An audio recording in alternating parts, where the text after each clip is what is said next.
नमस्कार दोस्तों, स्वागत है आप सभी का हमारे YouTube चैनल पर। दोस्तों आज मैं आपके लिए लाया हूँ समास। जी हाँ, समास। तो समास क्या होता है, इसके परिभाषा क्या होती है? तो समास की परिभाषा होती है दो पदों का मेल समास कहलाता है। जी हाँ, दो पदों का मेल समास कहलाता है, वर्णों का नहीं। वर्णों का मेल होगा तो संधि होगा। तो यहाँ पर कितने पदों का मेल? दो पदों का मेल समास होता है। समास किन शब्दों से मिलकर बना है? समास सम उपसर्ग अस धातु और ज्ञेय प्रत्यय से मिलकर बना होता है। सम उपसर्ग अस धातु और ज्ञेय प्रत्यय से मिलकर बना होता है। समास कितने प्रकार के होते हैं? तो संस्कृत में समास 6 प्रकार के होते हैं। कितने प्रकार के? 6 प्रकार के। अव्ययभाव समास, द्विगु समास, द्वंद्व समास, तत्पुरुष समास, कर्मधारय समास और बहुवीर्य समास। कितने? 6। अव्यय, द्विगु, द्वंद्व, तत्पुरुष, कर्मधारय और बहुवीर्य समास होते हैं। अब तो पहला समास देखते हैं कि अव्ययभाव समास क्या होता है।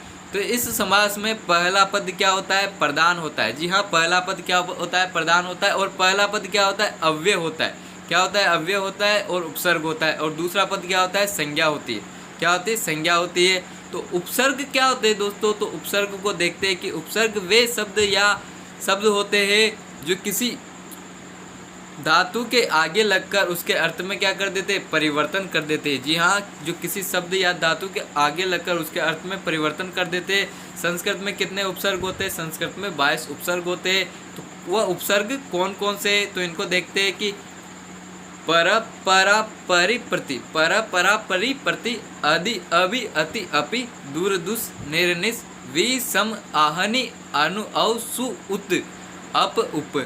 तो इनको गीत की तरह याद रख सकते हैं कि पर, परा, परि, प्रति, अधि, अभि, अति, अपि, दूर, दुस, निर्निस, वि, सम, आहनि, अनु, अव, सु, उत, अप, उप। तो इनको ऐसे याद रख सकते हैं। अब आपने देखा होगा कि अव्यय क्या होते हैं। जी हाँ, अव्यय क्या होते हैं? तो अव्यय वे शब्द होते हैं जिनके अर्थ लिंग, वचन, काल आदि के कारण कोई परिवर्तन नहीं होता। जिनके अर्थ में क्या नहीं होता? लिंग, वचन, काल आदि के कारण कोई परिवर्तन नहीं होता, अर्थात अपरिवर्तनीय रहता है। कोई भी स्थिति आ जाए, क्या रहेगा? अपरिवर्तनीय रहते हैं।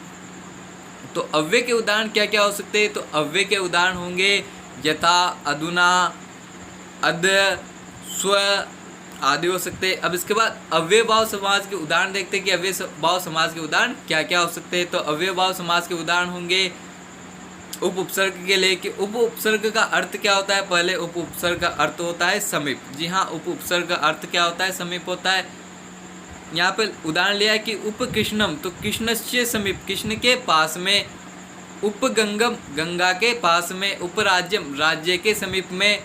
और उपकंठम, कंठ से समीप। जी हाँ, कंठ से समीप। उपकृष्णम, कृष्ण से समीप।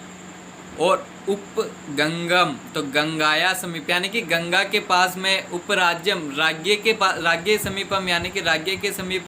उपकंठम, उपकंठम क्या होगा? कि कंठ से समीपम, यानी कि कंठ के समीप। ऐसे अन्य उदाहरण हो सकते हैं कि उपनद्यम, तो नदी के समीप, नदी के पास में। ऐसे कृष्ण के पास में, सीता के पास में, राम के पास में। ऐसे जो आपके समीप का अर्थ होगा वह वाला। तो यहाँ पर हमने उप उपसर्ग के लिए अगले वीडियो में हम आगे के बताएंगे। तो ये था हमारा पार्ट 1। उसके बाद हम अव्ययभाव समास का अगला पार्ट 2 लाएंगे। Thank you. अगर आपको वीडियो अच्छा लगे तो इसे लाइक करें, शेयर करें और चैनल पर नए हो तो सब्सक्राइब ज़रूर करें। Thank you.